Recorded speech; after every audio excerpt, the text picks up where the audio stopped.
Are flame cannons any good? Well, I was told to expect a fun unit, but one that's basically a meme unit. Let's take a closer look and see if this is the right tool for making your enemies crispy, or if you are the one who gets burned. Please like, subscribe, comment, and consider donating Oath Gold to my Ko-Fi vaults, but all support is appreciated. The comments really do help.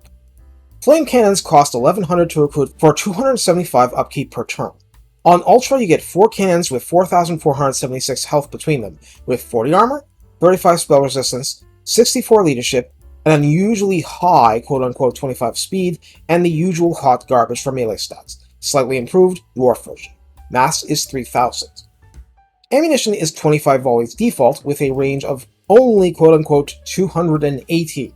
Damage is listed as 500, split between 260 base and 140 armor piercing for a direct hit, with a detonation radius of 7 per impact, and 70 base, 30 armor piercing explosive damage in that radius. So while extra brutal against under-armored opponents, it's not completely useless against armored ones. These shots are flaming attacks, duh, and add the burnt status, lowering morale by 8 for 10 seconds in addition to the usual artillery penalties, so this is more likely to help break opponents. Reload time is a crispy 10, which is quite fast, and total accuracy is listed as 30, or 10 better than usual at rank 0.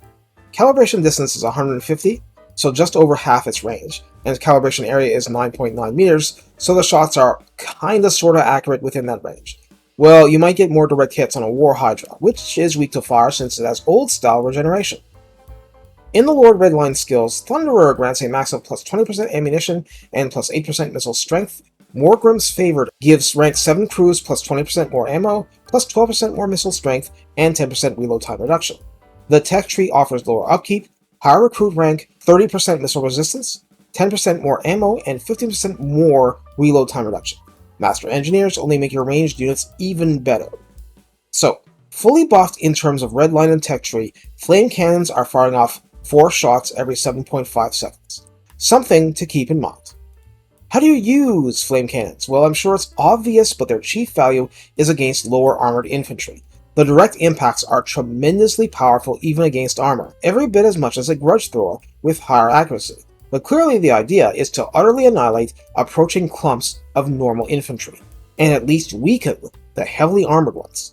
The weapon is not so inaccurate that you can't use it to hit some single entities, but it won't be consistent. 280 range doesn't sound like much, but it's more than enough to utterly crush most high-tier archer units in the game, let alone low-tier ones.